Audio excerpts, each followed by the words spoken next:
This is Daniel Fagella, and welcome to The Trajectory. This is episode 2 of our AGI Governance series. Our guest is Mike Brown, who is formerly the director of the Defense Innovation Unit for the U.S. DoD. The DIU is charged with the adoption of a lot of advanced technologies into various wings of the Department of Defense, primarily artificial intelligence. Prior to that, Mike was the CEO of Symantec, and now he's with Shield Capital. He speaks with us now as a man back in the private sector with a wide, sweeping view on the international dynamics of artificial intelligence supremacy.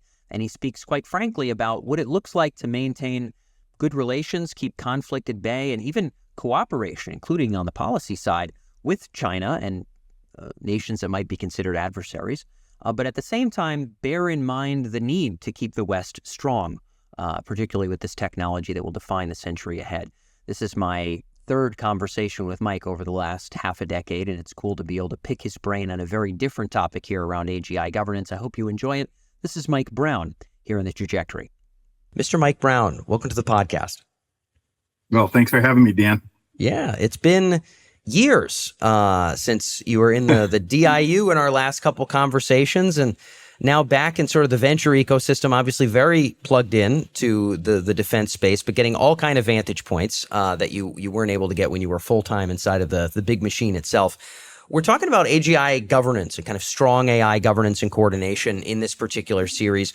Policymakers, other folks, you've got kind of the international competition take and perspective here that I really want to unpack. Before we get into that, I want to just ask a little bit around where you think we are with relation to AGI. Different opinions here. We've had Bengio on the show and Jan Tallinn and Stuart Russell and some folks who are, learned in their domain. Famously, Elon Musk and Altman are sort of AGI this decade, but others are, not so sort of hasty in terms of what our time horizons are.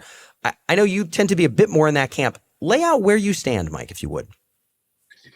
Yeah, well, I think what we're achieving in terms of the progress of AI is truly amazing. So we have to start with that.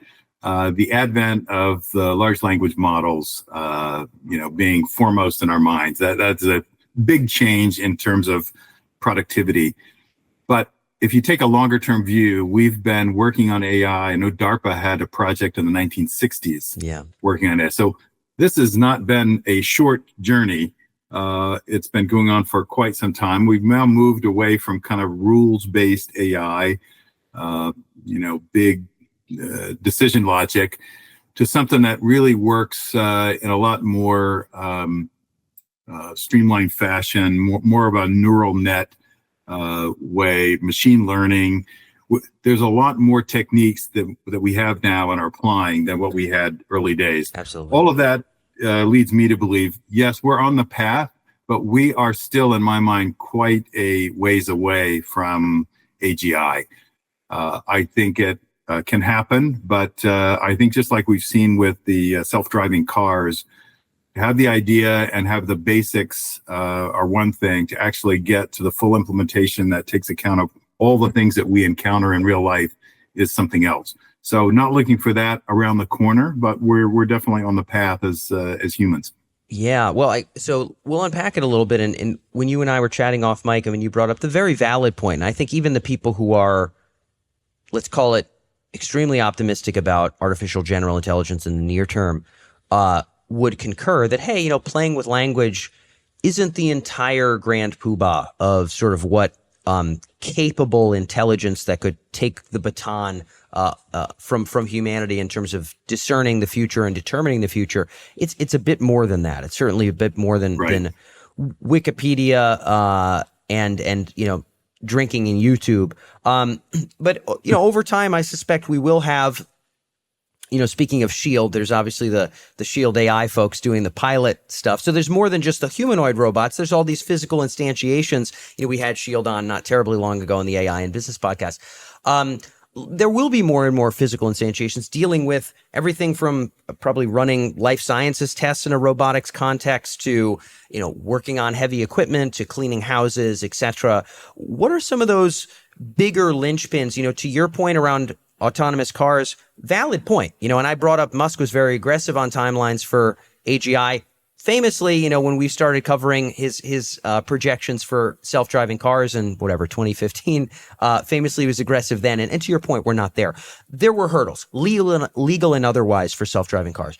For AGI, what would you put on the table as some of the big ones, the reasons that you're not really believing that this is going to be emergent and posthuman anytime soon? What are those pillars for you? Well, I think you'd have to say the advancement of sensors and the ability to integrate sensor information in real time from all different types. Because AGI, I mean, if you think about what we can do as humans, where it's auditory, it's visual, it's tactile. I mean, there's a lot that we're putting together in real time at one time. So that clearly would be one. I think then, some folks have said the large language models are actually creative.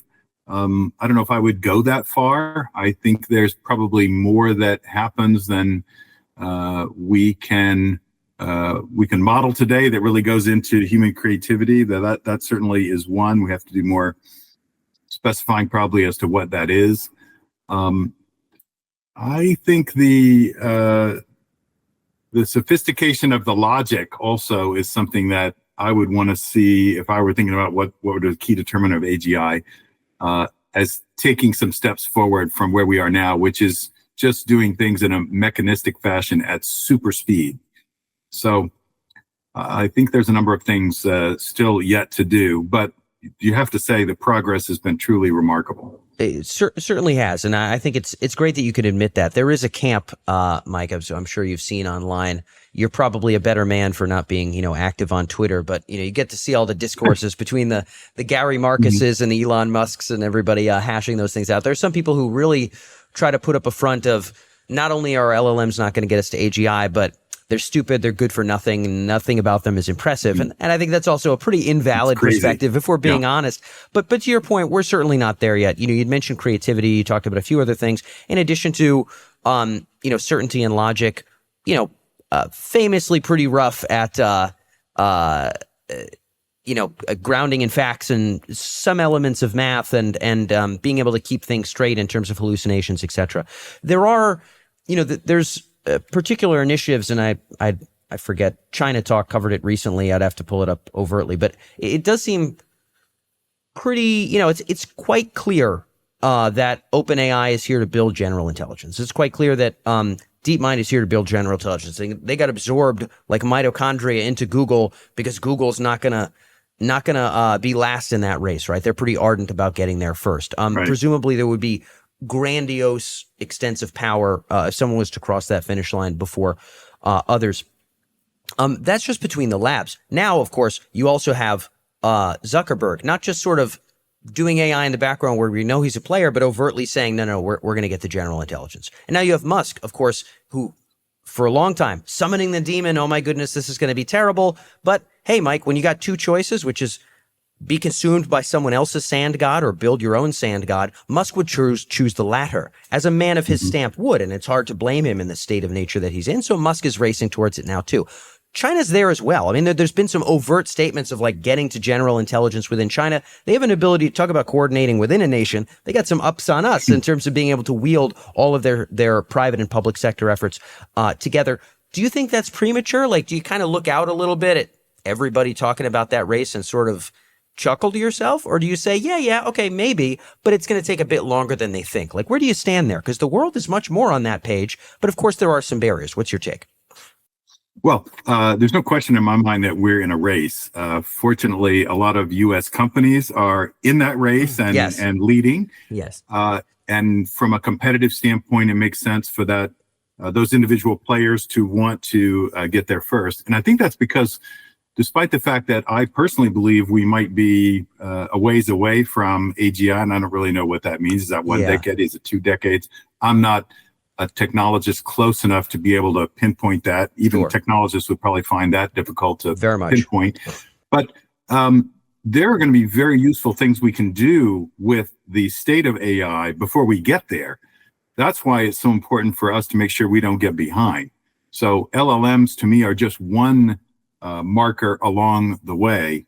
There's going to be other useful things that we can do Certainly as we get much better with computer vision, which is pretty darn good compared to where it was a decade ago, but still that can be fooled. We have to make sure that as we think about using that, especially with defense applications, we have some checks and balances in the system. So I think because there are going to be useful things that we can do along the way, and because, as you point out, it's not just a U.S. race, it's global, especially with China, we have to make sure that we're not behind. So there I would very much agree with the work the National Security Commission on AI has done, that Eric Schmidt led. We need to make sure we're investing, we're developing the talent, and the U.S. maintains its leadership in AI. Very important in my standpoint. I'm with you. I think that if it should be birthed here or there, I think that might be the final kingdom. And if the final kingdom is the CCP authoritarian version, both might be pretty rough for humanity. But yeah, I would say, hey, if one dog's got to win. That said, Schmidt, famously a little bit more optimistic than you around general intelligence, right? Sees this as stuff that could be coming up relatively soon, and there might be kind of cutoff points where when AI can cross these 2 or 3 thresholds, we might want a straight up off button. I mean, he's been quite overt about this, and really talking about kind of the posthuman transition and trajectory. For you, when it comes to the progress we can make in the near term, there's no need to put an exact and precise date, but you had said, hey, Dan, it sounds like your ballpark is, I don't have a date for you, but I would guess more than a decade and maybe more than 2. So like at least 1 or 2 decades out is sort of your present ballpark guess, if I'm picking up what you're putting down. That's right. Cool. That's right. Even with that said, let's just say it's 15 years. Let's say it's 25. Presumably, you and I'd be around. And presumably, if it were what you and I are talking about, in other words, Mike, we're a ballpark 2% genetic difference from a chimpanzee. They can, peel bananas and they can climb trees extremely well. You and I can have this conversation on Zoom and have rovers on Mars and, build machines that can do, self-driving fighter jets and things like that, right? So a 2% genetic difference, pretty big jump. If such a jump was even to start, never mind hard takeoff, 15, 25 years out, that would feel consequential enough to be thinking, yes, about the technological jumps along the way, but also about the crescendo itself. Do you feel that impetus, or for you, is it like, I don't know, because it still feels so far out. Let's just focus on the things along the way and less that crescendo that Schmidt and others talk about. What's your take, your gut on that? I think you're spot on. It's close enough in to where we're willing to be thinking about the consequences, because every technology that has been invented can be used for good or for bad. So they start out as they are discovered, and you can have a neutral stance on it, and we immediately start thinking about what all the positives are, and companies start talking about that. But we've seen technology used for evil as well. So that means we should already start thinking about what is the governance that we want to have for AI, especially as it becomes more sophisticated. Well, you're leading us right into where we're headed next. So we're going to talk about kind of the what that would look like and what it would achieve, actually, which I think is beginning with the end in mind, maybe even more important than the nuts and bolts details. One of the frustrations for me, Mike, is in the OECD and the UN and the conversations in the intergovernmental spaces that I'm in, it's a lot more nuts and bolts of, should this be regulated or not, like individual end parts. I'm really interested in your take on what should it achieve. But let me first say, right now, 2024, time of this recording anyway, 1 to 10, how imperative do you think it is that there be some degree of sort of intergovernmental either coordination or regulation around strong AI, these vastly more capable future models? It's not a tomorrow thing for you, but also you do see the consequences. Where would you kind of score like how important that is now? And by the way, I know you got your defense background. If you would say, hey, Dan, I don't think it's realistic with China, I would say it would be a NATO nation thing. Go ahead and put your flavor on it, but please do hit me with that. Well, it's a 10. So it's going to be critically important because of what the implications of what the technology could do. Fortunately, there's already been a discussion, I think, with China that we wouldn't want AI to be controlling our nuclear arsenals. Well, okay, thank goodness.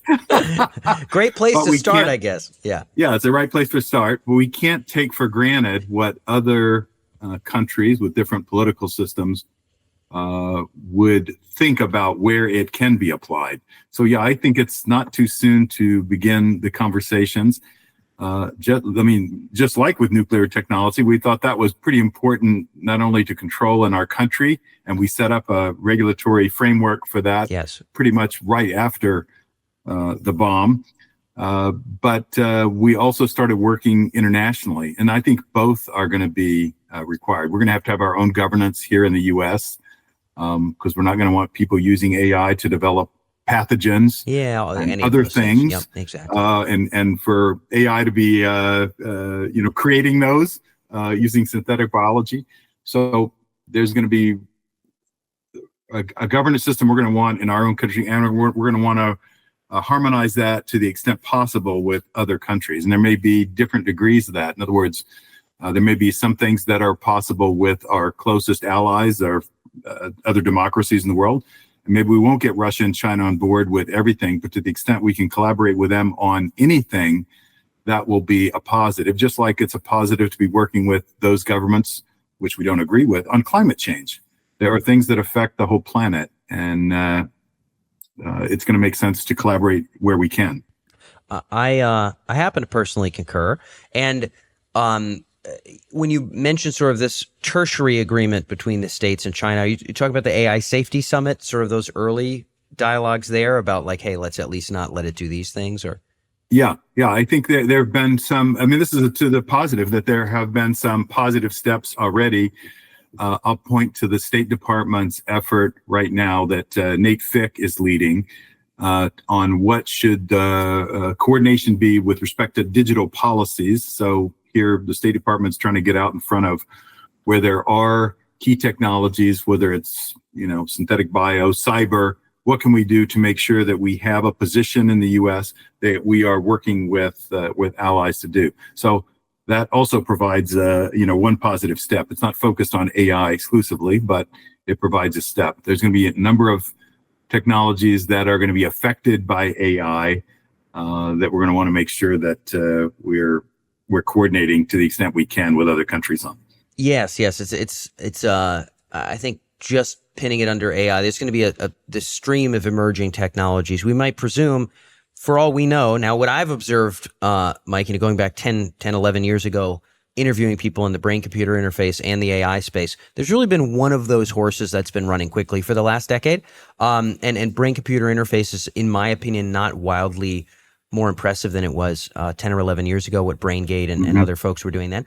But who knows? There might be such barriers to AGI, to your analogy of autonomous vehicles, that all of a sudden brain-computer interface starts popping off. We're adding memory, we're adding physical senses we've never had before, and that kind of would obviously require coordination too. It's still the future of intelligence, not just AI. Right. So I think you're bringing up a great point. Let's not limit it to a technology. Let's limit it to those things that would be so transformative to sort of power, intelligence, the human condition, that we'd got to be on the same page, at least on some level globally. So that's right. I think another example is synthetic bio that I just brought up a minute ago. That has such consequences for society, life on our planet, that we're going to want to make sure we're thinking about what the implications are.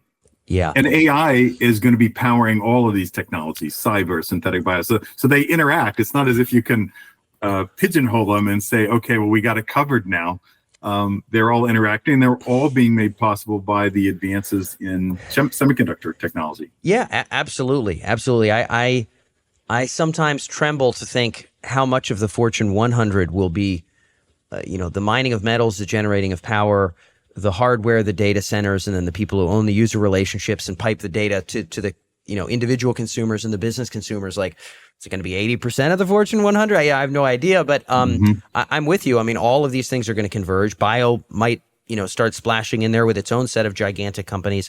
It's going to be, but it does feel like AI could be the catalyst now that would sort of get those convos going, and then of course anything else that fits under that umbrella hopefully could fit under that same structure. To talk a little bit about what you would hope such governance to achieve. I mean, 10 out of 10 is a pretty strong statement. And frankly, I wasn't expecting it, just knowing that for you, the blossoming of posthuman intelligence is not a super near-term concern for you. But to hear 10 out of 10, I think it's a valid take.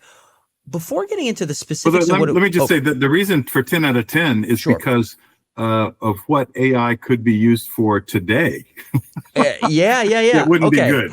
So it's to kind of start those conversations, because there are very negative consequences today. Even today. Okay. Even today. So as it gets more powerful, it becomes even more important. If you haven't even started the conversation, you're going to be that much further behind. Valid take. Well, interesting too, because when we had Bengio on, he had mentioned, look, I don't know if it's today's tech that would necessarily warrant us to be able to shut down certain kinds of open source tech and really have to foster some degree of international governance. But he does believe there is a line, there is a threshold at some point. For you, it's like, hey, look, what it could do today already is concerning enough at a global level where this thing needs to be drawn up here. And, you mentioned creating pathogens, very common used examples. I'm not going to say it's played out. I think it's a very valid one. Are there any other prospective use, the impersonation of people, the replication of human relationships and what consequence that might have on society? I could think of 1,500 of them. But if you were to think of sort of the big pillars of, hey, Dan, look, I said 10 out of 10, because even if the tech stays where it is, here are some things that are so internationally consequential, we should care about it. I think people want to know, what does Mike Brown think right now, is important enough to warrant that? What is your take? Well, I worry about the threats that we already know about today that could be supercharged with AI. So that would be the chemical, biological, radiological threats that come from nuclear technology. What if there's no control over the uses? It's kind of like in the same category as the if you were able to take a large language model and ask it to use whatever resources it could find to go out and lie, cheat, and steal to create a pathogen. I know that's an overused example, but think about it for a chemical at mass production of ricin or sarin gas, or do you want that to be out there available for some new thing that could poison the water supply or something, right? Some new conjured thing. Yeah, exactly. Okay, I'm with you. So that I think we want to make sure is not easy. Just because the technology allows you to do something, that's not a good thing. And we have terrorist actors who care more about destroying our society than helping us build a better society for everyone. So we have to take into account all these different motivations. I like it. I'm going to drop an analogy, and I'll go a little bit farther in this current impact and see what things you think are consequential, and then we'll talk about what governance would achieve. But just building on what you've said, the analogy that I use, we talked a little bit about off mic, is, I'm sitting here in Weston, Massachusetts, a little bit outside of Boston. I get to have this lengthy conversation with you because it is illegal for anybody to walk through that front door and, let's say, take this computer setup and all this camera equipment. They can't do that. And so I don't have to spend a lot of time looking out one of my windows with a rifle, because that's not even a realistic concern at this point. And some people might say, well, right, laissez-faire. Hey, AI, look, of course you can do some bad things. Sure, people can do some bad things. Whatever. Let's just get along. We're all building the tech. I think the argument that I would make there is that the degree of governance that has allowed civilization to blossom has not probably been 100% or 0%. If we think about from Mesopotamia up till now, if we think about the governance systems that did an all right job, we think about Tang Dynasty China or Venice or America. I think all things considered, I think we've done a decent shake here. There are places where we've probably governed way too much, and it's ridiculous and slowing us down and silly. And I think many people point at Europe and aren't really looking to go down that road. But at the same time, it's not the state of nature here. You can't just walk around clubbing other Americans over the head and taking their stuff. And so the way that I think about what you just said was, if anybody can do these raw, physically dangerous things with AI, all of a sudden we're going to be in kind of a attack and defense in just these more physical things. And we won't be able to blossom the other potentials of the technology because we'll be racing against physical force. Just like I said, I couldn't have this convo with you if I needed to be facing out the window with a rifle because people could take all this stuff at knife point. Do you think of a different analogy there, or is there, how would you explain, I guess, the imperative? Because this is what strikes me, but I'd love to get your take. No, I think I agree with you completely on that. We want to make sure, to the extent possible, you have laws against the things that really would create harm for society, and we don't allow one person's freedom to impinge on everyone else's and create harm. And you want to make sure that the technology is not so accessible that you make these things easy for people with bad motivations. I happen to think that we haven't gone far enough with gun control in this country with so many mass shootings. I know that's not a universally held view, but if you want to stop the mass shootings, you need to do more. And I'm personally tired of, hearing every day there's been another school shooting. I think it's horrendous. So that's just an example of where bad things can happen. You have to make sure you've taken the appropriate preventative actions to not get those bad consequences. And AI is going to fit into that in terms of technology that can create bad consequences. We've tended to focus on the negative. I don't want to just stay there, because I do think it opens up a tremendous productivity enhancement for society. So I'm not in the camp that says shut it all down, take a reprieve. I think all that is crazy.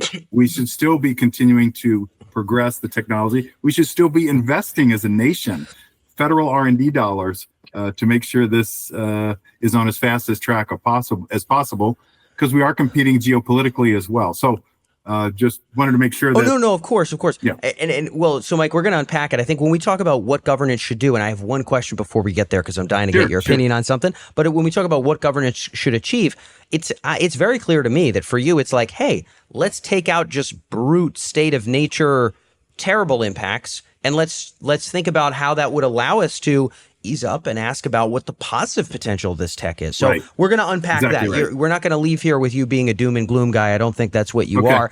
And for the audience, they'll be sure of that by the end of this chat as well, if they're not already.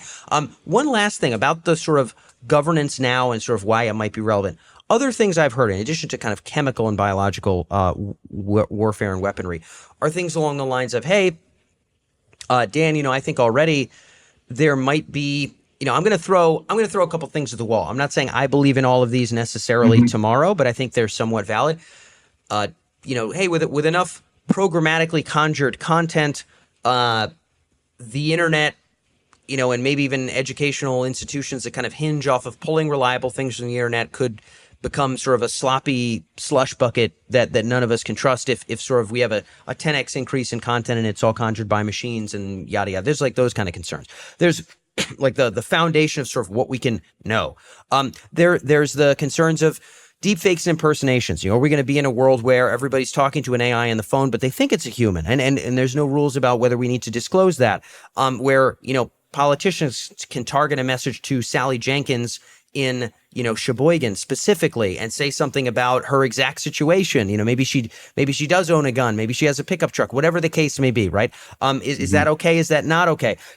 There's concerns around relationships. I mean, there was that application called Replica, and there's a couple other kind of relatively well-known examples here of people starting to kind of get their friendship or even kind of relationship circuits checked. And if you get enough of the youth who's sort of famously pulled away from physical relationships here, Mike, if we look at the trends, and like physical intimacy, if you get them satisfying those circuits in a way that becomes new and reliable and normal, are there social consequences there? I'm throwing a little bit of, or one more. TikTok, great, we're shutting it down. You and I probably on the same page about that. But YouTube, doesn't matter, any social media. If we can be scrolling and have things conjured in real time, not brought to us from somebody else's already made media, but conjured specifically based on what's going to capture our attention right then and there. I'm not saying social media companies are bad, but if that's totally able to be hooked into our neural circuitry, and we're able to swim in these programmatically generated experiences, this catalog of qualia, if you will. These are all other things. I'm putting them all on the wall for you, Mike, that people have said, maybe that's stuff nationally and internationally we need to think about. Does any of that stick with you? Or are there any other examples? Because I want people to see beyond just the bio stuff, and get some other takes.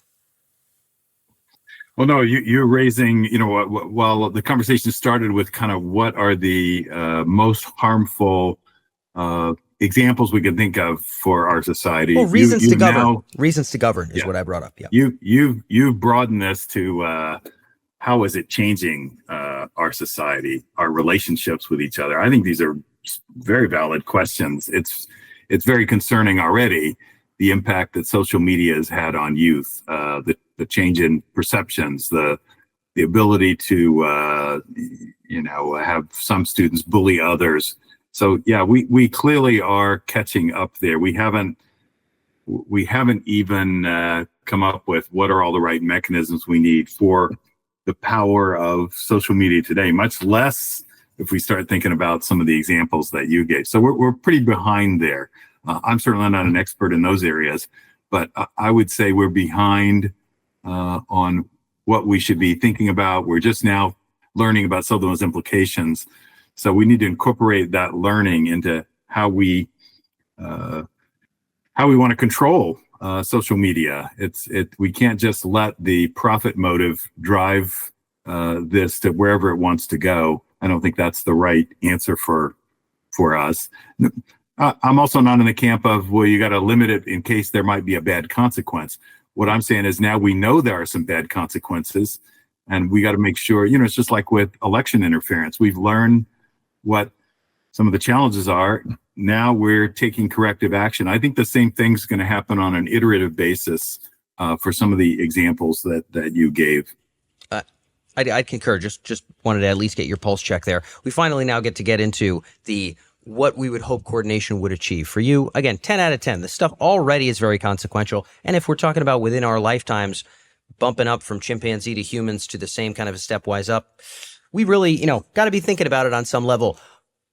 Before talking about between who and exactly what kind of agreement, what's legal, not legal, how's it enforced, what should it achieve? You're clearly a guy that wants to see innovation. You did that in the enterprise. You did that in the DoD. Mm-hmm. You're clearly investing right now actively in innovation. That's your goal. What would you hope that coordination would achieve ideally? Yeah, I think we want to be able to come to a shared point of view to balance the risks of the positive and the negative, and come up with, okay, what are the mechanisms that prevent the negative? And as I said already, I think it's a global issue. So you want to make sure we're doing that within our own country. Then we want to be working with other countries to develop a shared point of view. And the more that can be shared internationally, I think the stronger we are. And there may be some things that we'll be able to agree globally on.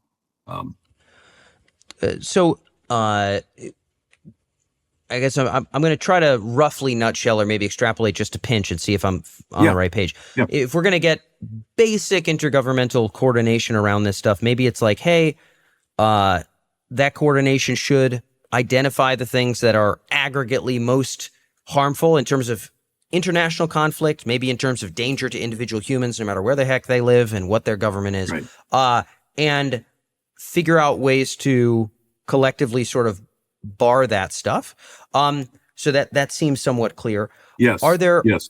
Are there other things I've heard suggestions, and I would love to know what your take is here, in terms of innovation, of maybe even sort of circling out, hey, here's realms of innovation or capability space that intergovernmentally, maybe species wise, we just decided let's kind of like hang back on that for a minute. Let's all agree, augmenting human minds with AI in XYZ way, like that shouldn't really be now until we've learned some of these things. And maybe this area around diagnostics and medical, maybe we should have some joint collaboration around that. So for some people, there is a pure harm prevention, which totally makes sense internationally and nationally. For others, there is a discernment of where, as a species or an international community, we should maybe collectively explore or individually explore as nations, or maybe agree with each other, let's not, just like we do with chemical weapons and other things. Hey, let's not see how far AI can go with whatever the thing is. I mentioned, brain augmentation stuff, or maybe replicating romantic relationships, whatever people would want to bar. What are your thoughts there? Or do you see it more on just the harm reduction side from your vantage point, the core of what you'd hope it to get done, fundamental coordination? What's your take? Well, I'd say harm reduction is probably uppermost in my mind. Totally. I'm less enthused about restrictions saying it can't go here, can't go there, because I think, just as we said earlier, technology can be used for good or for bad purposes. Let's see where it could be used for good, and then how would we balance that? I think that's where I would be coming from primarily. But again, as we already talked about, I think we should be learning what the consequences of widespread social media are, deep fakes. I mean, let's not be ignorant of that, even though that doesn't fit in the category of poisoning the water supply. Yes. So we have to be continuing to learn from our experience and iterating on that. So that to me is less of a don't go there, like you wouldn't want social media around, but just learning from our uses of it. So more informed, maybe mold more informed regulations and trajectories for those technologies based on being a bit more proactive for the next wave potentially. So harm reduction is kind of the main objective of coordination for you. And it sounds like, if I'm not going to put any words in your mouth here, but knowing your other takes based on our interview up until now, that would be harm reduction of the right here, right now, which, to your point, and you bring up some valid points here, there's plenty of it. But also coordination around, the wielding of kind of a strong AI and sort of what that might look like, because of course that would open up new realms of harm reduction. We can do all kinds of things to monkeys that they don't even know about. Like they don't have words for the kinds of stuff we can do to them, or to their environment. And it's not even out of malice. We've done plenty of stuff to the monkey environment simply because we've had better things to do, Mike. I mean, I don't know what to tell you. I all due respect to the other apes, and I really do. But we've just sometimes built a highway or a hospital, and there might have been a tree there. I don't know what to tell you. And they can't possibly conceive of those things. So, in terms of, we'll focus on near term first. I'll add one more dimension go ahead, to it, please. which is thinking more about the geopolitical. As I believe very strongly that we want to make sure that the technologies that we're supporting in the U.S. and with our allies continue to have the flavor of enabling basic human rights, freedoms that we hold dear. So I think any of these technologies can be used to create an Orwellian, worse than Orwellian, super repressive society. I happen to think that's what the PRC has done in China, not just with the Uyghurs, which are awful what they're doing there, but with their own people on the streets of Shanghai. I don't want to see that enabled with our policies. And I think that's, one of the reasons why the State Department created this special position that Nate Fick holds in terms of our ambassador of digital technology. I don't remember his exact title, but it's just to think about what can we do in collaboration with other countries to make sure that the technology really incorporates our values. Well, man, this is a big topic, so let's poke into that. Obviously, this is dear to your heart and close to your world, and got some things to unpack here. So let's make sure we prevent the harms of today's current tech with you there. There's going to be more to unpack, but you're touching in on also. Let's make sure the direction that this takes, certainly within our own country, but maybe even as AI starts to become an immersive element to the social fabric of humanity, that the authoritarianism doesn't creep through the hardware and software in the same way that I think you and I would both concur, whether it's the Uyghurs or the social credit score, we would not want to see sort of expand elsewhere in the world. That's right. With that said, what would that take or look like? I mean, would it be a kind of containment exercise on some sense? I mean, I doubt there's going to be very much convincing of the CCP to take another path themselves, right? But I've made you laugh here today, goodness. But is it sort of like making sure that those tendrils don't creep into Japan? They don't creep through the hardware into Europe. They don't creep into, Europe's going to be pretty reliant on a lot of Chinese stuff here, especially if they're not keeping pace. What would that look like for you? I think it's educating ourselves and other countries around the world what can be done, what is being done with technology, and so that it becomes at least a more informed choice, and I would hope a less attractive choice to be buying technology that can be used for repression. So there's probably no more photographed population than the UK. There's security cameras everywhere. Okay, that can be a positive thing because it's make sure that the society is safe and you've amplified productivity of the police. You got a lot of knives out there. But in China, that's used for a different purpose, and the government is watching and making sure that you're not saying anything negative to the party or doing anything that would lessen their grip on power. So I think it's important for countries to be educated to the different uses and hopefully to make a choice that that's not what we want in our society. And from my standpoint, the more society is around the world, the more governments around the world that agree with that point of view, then we're building a world that is infused with the basic values and freedoms that we think are critical.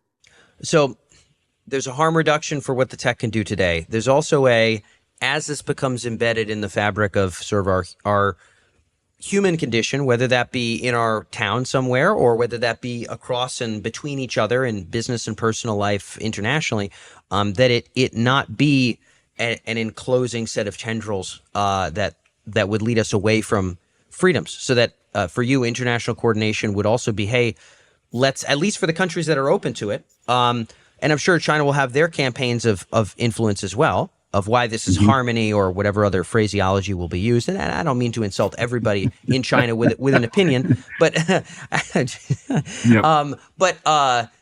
I'm sure they'll have their campaigns too. But for you, I believe most, Japan, I would imagine, India, I would imagine, many of them will be like, they would probably concur, at least on some level, let us not permit these specific things to happen. So for you, international coordination should also be, hey, can we really agree that as this tech, hardware, software, we're sharing between each other, we might not agree on everything, but can we make sure that certain kinds of freedoms are sort of fundamentally upheld and not wildly violated? It sounds like this is also important for you. That's right. Yeah. Well, I think you said that a lot more articulately than I did, Dan. Oh, that's perfectly fine.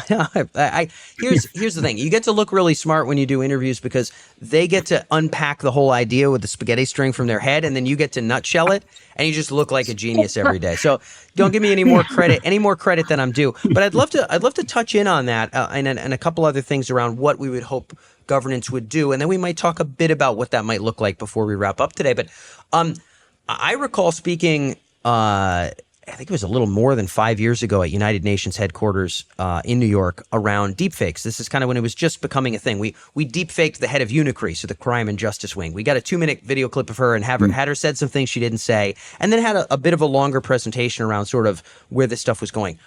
My take was very much not limiting it to deepfakes, but to immersive, programmatically generated experience becoming a norm. And frankly, that being able to be conjured towards bending perceptions towards things. So not just misinformation, but propaganda. I didn't mention any countries in the presentation, but there was, Mike, I remember, and this was a very jarring experience for me.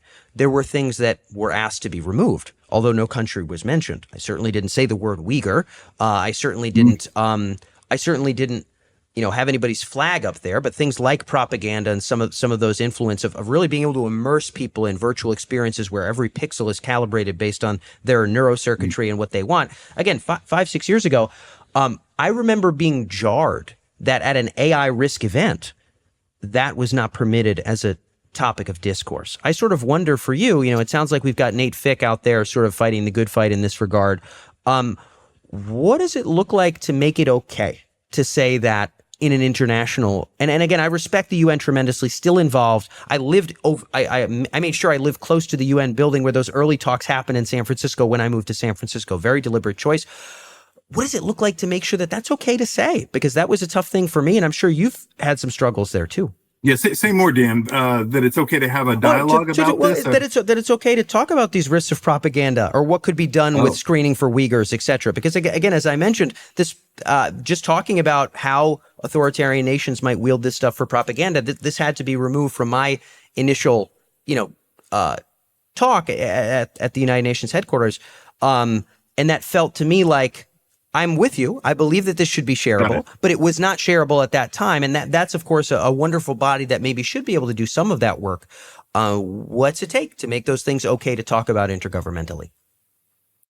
Well, it may be that we need to create new institutions and go beyond the UN. I think that's what I'm hearing from you. It's disappointing that would happen at the UN, but everyone has a vote there, and the Security Council includes CCP and Russia. So maybe new forums that create from shared thinking that can expand. I think we'll have to be creative as we create those. I think that should be part of our thinking. I don't think it needs to be going through the UN, through NATO. I think these could be these could really be shared thinking about technology and its uses as opposed to our current security arrangements. This is really interesting. Now, and again, for the record, I have nothing but respect for the UN. I think it is challenging, though, sometimes when you've got, certain kinds of stakeholder groups. If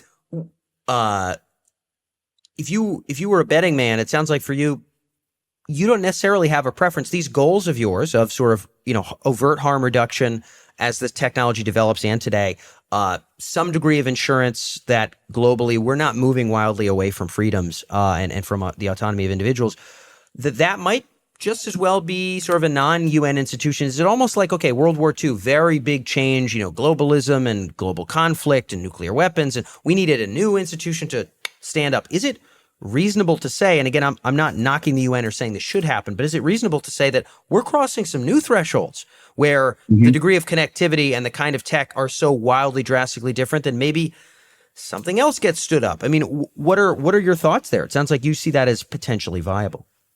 Well, absolutely. I think if we were to be critical about the UN, we would say it probably has not achieved the objectives that were laid out in 1945 to really make the world peaceful. I mean, the idea was we'd be able to bring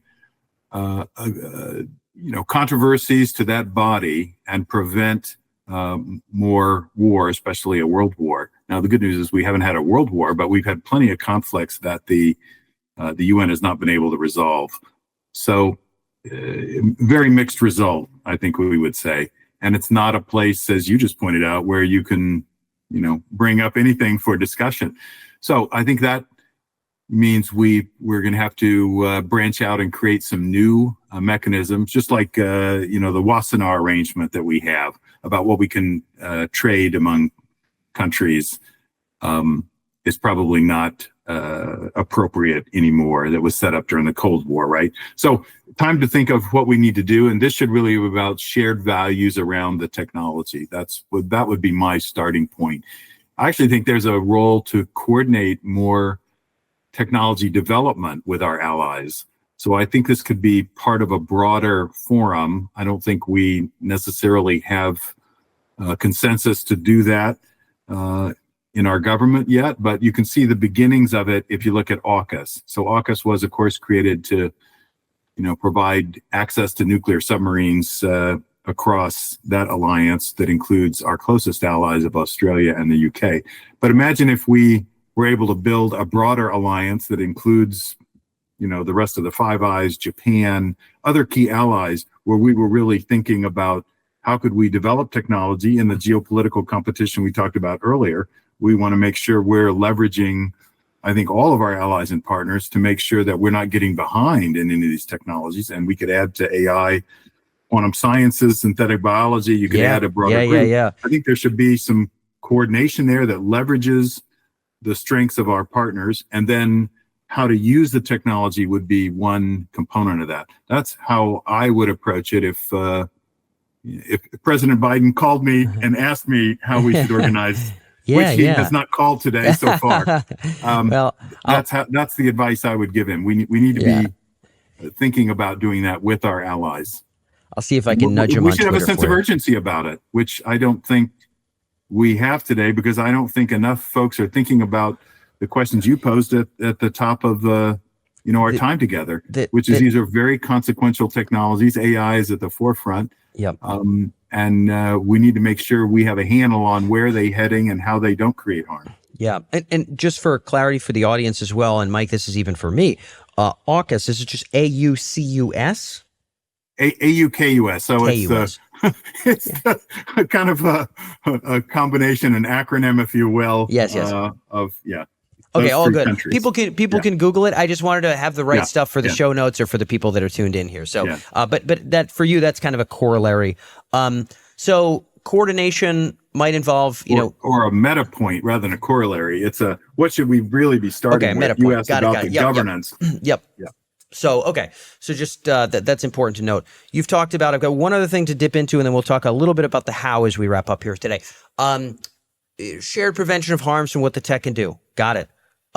Some degree of ensuring of freedom. And again, I'm sure China will have their diplomatic efforts, but for you, that also feels like an important part of this web here. And then potentially some shared sort of research efforts. I could see there being a lot of tensions if it's sort of like, countries that aren't Russia and China all building up their AGI power. Like Russia was able to use that as a bit of an excuse for this recent conflict, of which I'm not a scholar and I don't have a firm opinion, but I think it's a shame that we have such conflicts. Right. But you've got the shared sort of maybe research alliance side of things, which makes sense. It dawns on me, and you might not agree with this, I'm just going to throw it out there. I think there's definitely a possibility that we, in my opinion, that we just kind of whole hog throw ourselves into the brute arms race of creating the strongest possible AI once it's got 1 billion robotic instantiations or 1 trillion robotic instantiations. And maybe that stuff does things to us that we don't like. But I also think it's very realistic in my mind that if China sees us getting close to the development of general intelligence or vice versa, there's also a real shot at conflict of sort of the bad guy, depending on what side of the fence you're on here, is about to birth this thing and may be able to populate the galaxy with their permutation of intelligence, and certainly maybe wield tremendous control over Earth for however long they can stay in control of said entity, which might be 4 seconds, might be 4 months, 4 years, might be 4 decades, who knows. I could see that also being a ramp up for conflict. And I personally, I would go more, if I was going to say, how would AGI lead us to extinction? And this may be laughable to you, which is fine if that is your take. But for me, I'd say maybe it's 60% international conflict over AGI in that race, watching somebody get so close to something ungodly capable that conflict occurs. Right. And then maybe 40% the stuff itself ending us. What are your thoughts there? Does coordination fit into that mix? Is that so far off? Let's just cross that bridge when we come to it. What's your take? Well, I think the 2 points that we've already made. One is we're in a race. If you look at what General Secretary Xi has said, leading the CCP in China, he has explicitly said China should displace the U.S. as the technology superpower in the world by the 100th anniversary of the PRC, which is 2049. So he's on a path, whether we want to recognize that or not, whether we want to be in the race or not. He's in his own race. He's already there. Yeah. So we could choose to ignore that. I think that would be foolish. But he wants to have control of all of the key technologies, the ones we've talked about here, AI, chips, and no reliance on the West. So he wants to make sure that China has its own indigenous technology. I mean, you could argue any country would want that. But what's dangerous here is if he's successful, not only is it the values of the CCP that become, more powerful because the technology is there, but it also goes with military prowess, and economic power, because the U.S. has enjoyed basically for the last 75 years since the end of World War II, we've been the technology superpower, and that has allowed us a position in making sure that it's our companies, our standards around the world that for most technologies have been prevalent. And it's what's allowed us to really be in the lead with chips and AI today. So it's a dangerous hand to play to kind of ignore his ambitions and say, we'll just see what happens. That's why I think we have to be focused with allies on continuing to invest and making sure we don't cede the lead.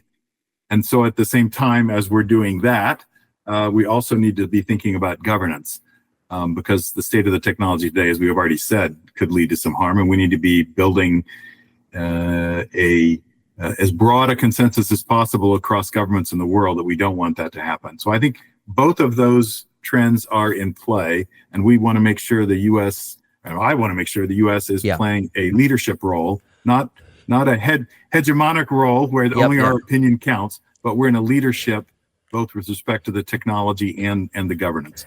Yeah, I'm with you. If there be a race, and there be, whether we want it or not, might as well at least address that seriously and make sure we're keeping pace. We can choose that. We can choose we're not going to participate, but the race is here. Yep. Yeah, the old Pericles quote about politics, if you will. So with that said, maybe leaning a little bit closer to the nuts and bolts, and designing the governance is not a podcast job. It's clearly there's going to be very smart people involved, and at least I hope, Mike. I don't know for sure. And folks who can maybe learn from what's worked and not worked for intergovernmental coordination as it stands.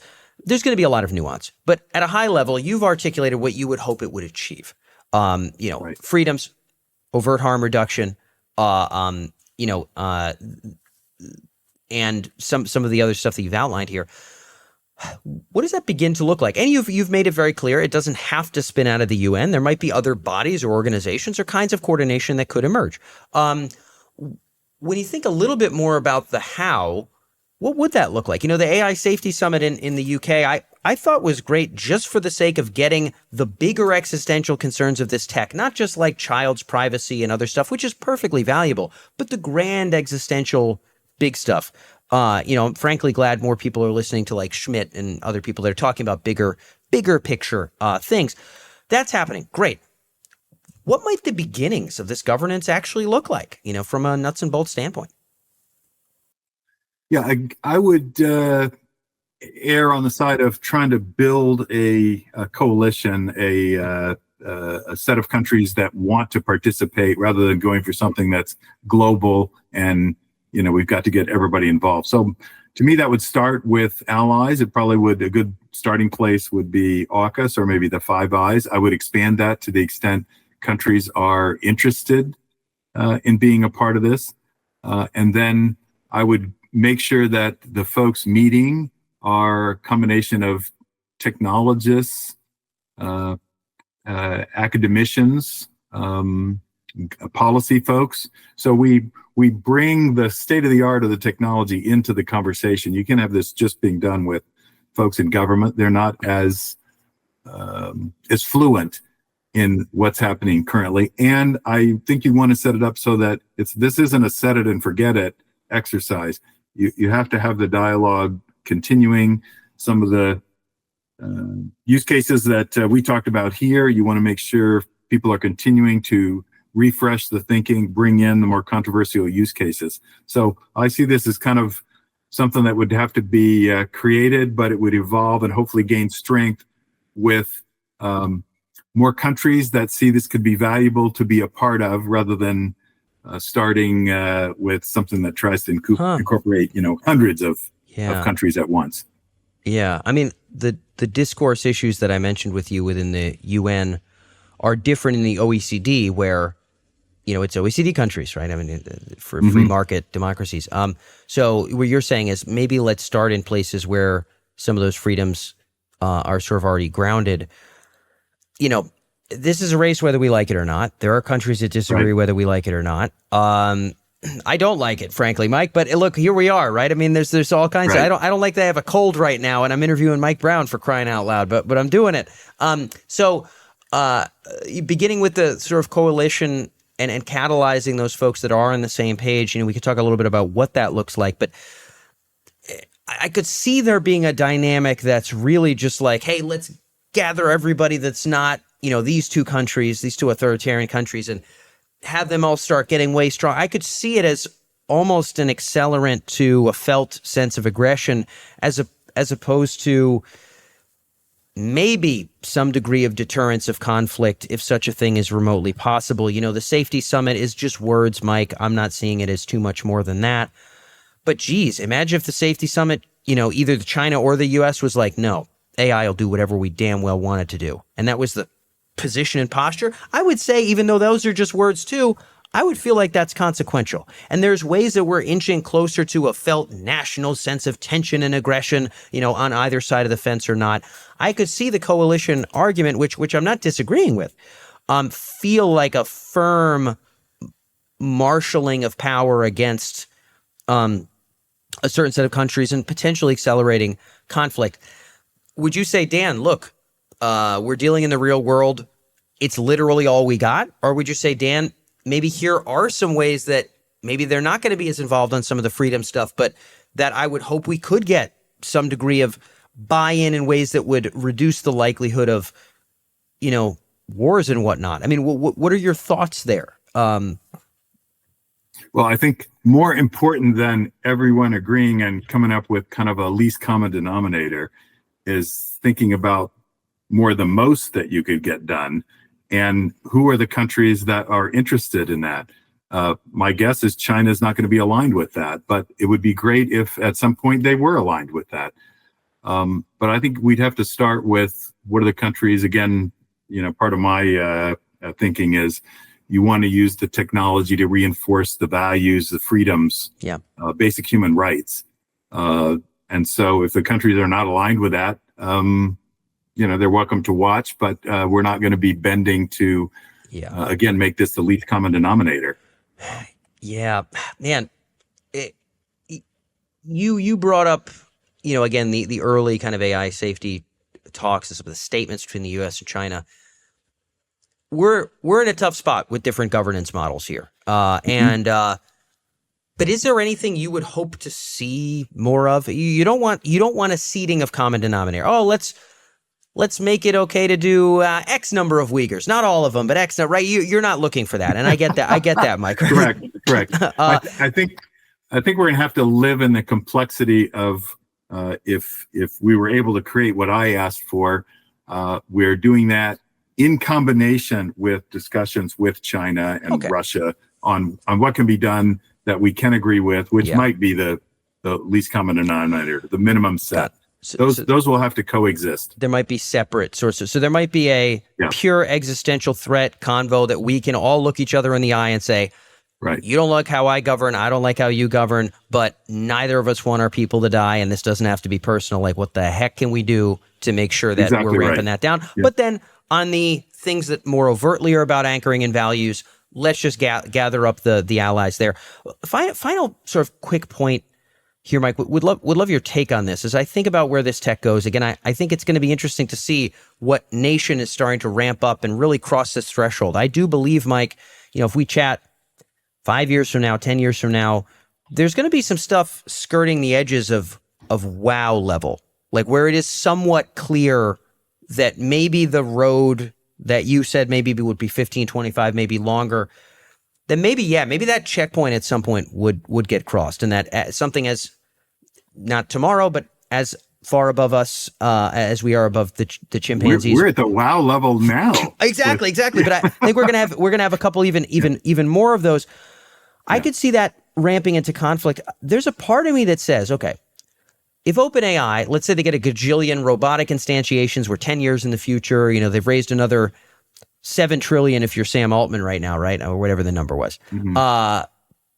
And it's sort of, AI is doing physics humans haven't done. We're inventing entirely new materials. Things are levitating, like, continuous motion machine. I mean, I'm talking about clearly alien things that are starting to feel like an alien is landing on the planet.